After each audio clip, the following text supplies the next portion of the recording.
Teacher পর কোনো কোচই যেন ব্রাজিলের সাথে খাপ খাওয়াতে পারছিলেন না। বারে বারে শুধু কোচ পরিবর্তন করছিল ব্রাজিলের ফুটবল ফেডারেশন। কোচ যেমন বদল করলেও কাজে কিছুই হচ্ছিল না। খারাপ পারফরমেন্সের গোলকদাতা থেকে বের হতে পারছিল না সেলেসাওরা।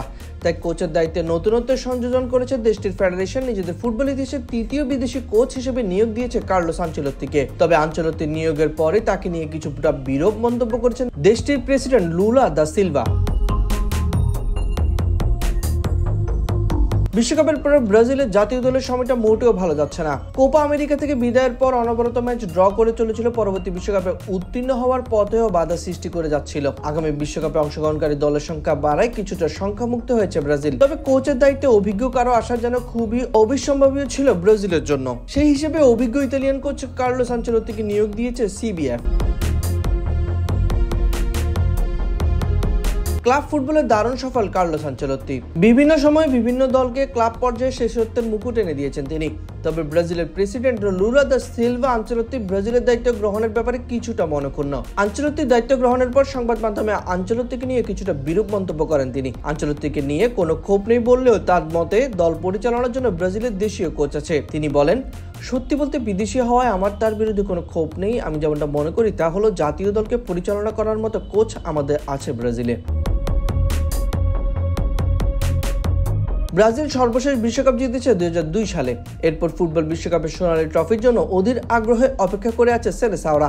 একের পর এক পার হয়েছে 23 বছর। আগামী বছর নতুন আরেকটি বিশ্বকাপের পদ্মা উঠবে। আনচেলত্তির অভিজ্ঞ নেতৃত্বে সেলেসাওরা হয়তো নিজেদের ষষ্ঠ বিশ্বকাপের শিরোপা জিতলেও জিতে নিতে পারে। তবে সেই ক্ষেত্রে আনচেলত্তিকে কিঞ্চিত খোঁচা নিলেন লুলা বলেন, তিনি ব্রাজিল দলকে সাহায্য করতে পারবেন। প্রথমে বিশ্বকাপ খেলার যোগ্যতা অর্জন করতে হবে, তারপর সম্ভব হলে বিশ্বকাপ জিততে হবে। 2023 সালে আনচেলত্তি ব্রাজিল সম্পর্কে গুঞ্জন উঠেছিল। সেবারও আনচেলত্তিকে নিয়ে বিরূপ মন্তব্য করেছিলেন তিনি। সেবার লুলা বলেছিলেন, তিনি কখনোই ইতালির কোচ ছিলেন না। তিনি কেন ইতালির সমস্যার সমাধান করেন না, যারা সর্বশেষ 2022 সালেও বিশ্বকাপ খেলার সুযোগ পায়নি। 14 ম্যাচে 21 পয়েন্ট নিয়ে দক্ষিণ আমেরিকার বিশ্বকাপ বাছাই টেবিলে চতুর্থ ব্রাজিল। আর্জেন্টিনার বিশ্বকাপ খেলার এরই মধ্যে নিশ্চিত করেছে ব্রাজিলকে অপেক্ষা করতে হচ্ছে। ব্রাজিলের হাতে বাকি আছে আরো 4টি ম্যাচ। এই 4 ম্যাচে ব্রাজিলের প্রতিপক্ষ হিসেবে আছে ইকুয়েডর, প্যারাগুয়ে, চিলি ও বলিভিয়া। বিশ্বকাপের পরিবর্তিত কাঠামো অনুযায়ী দক্ষিণ আমেরিকা থেকে 2026 বিশ্বকাপের টিকিট পাবে 6টি দেশ। সপ্তম দেশকে প্লে অফ খেলে আসতে হবে। আর 4টি করে ম্যাচ খেলবে প্রতিটি দল। 2026 বিশ্বকাপ অনুষ্ঠিত হবে যুক্তরাষ্ট্র, কানাডা ও মেক্সিকোতে। 28 বছরের কোচিং ক্যারিয়ারে Ancelotti Juventus, AC Milan, Chelsea, PSG ও রিয়াল মাদ্রিদে ছিলেন। ইতিহাসের একমাত্র কোচ হিসেবে 5বার চ্যাম্পিয়ন্স লিগ জয়ী কোচ এবারই প্রথম জাতীয় দলের দায়িত্ব নিলেন।